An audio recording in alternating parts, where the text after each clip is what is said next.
Di Damapulo II, sebuah gubuk reot berdiri, tempat M. Jamil dan istrinya tinggal, terasing dalam sunyi. Di balik dinding sempit, kenangan tentang perjuangan lama, kini hanya sisa-sisa harapan, yang perlahan memudar bersama waktu. Dulu dia pejuang, sang pahlawan tanpa pamrih, menaruh nyawa demi tanah Aceh yang tercinta. Kini, kaki kirinya tertanam besi, akibat peluru yang tak terlupakan. Namun besi itu tetap membekas.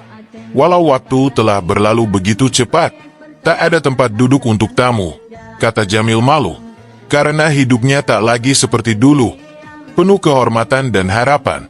Gubuknya terlalu sempit untuk menampung cerita, dan matanya penuh kecewa, tak ada yang peduli lagi. Dia berharap pada pemerintah, pada mereka yang berkuasa.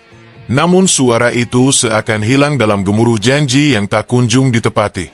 Apakah aku hanya kenangan dalam sejarah yang terlupakan? Tanyanya dalam hati.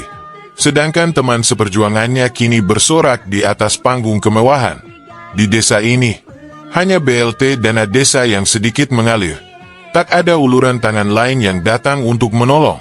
N. Jamil, sang pejuang, hanya bisa menatap kosong, mengenang perjuangan yang dulu dengan harapan yang hilang. Ya Allah, kami yang setia menunggu, di balik gubuk reot yang kini menjadi saksi kesedihan. Beri kami sedikit kekuatan, meski dunia telah berubah, agar hidup kami tak sekadar cerita kosong tanpa arti.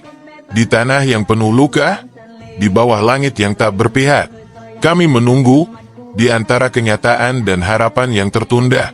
Untuk Aceh, tanah yang pernah kami bela dengan darah, semoga ada sinar keadilan yang turun untuk mereka yang terlupakan.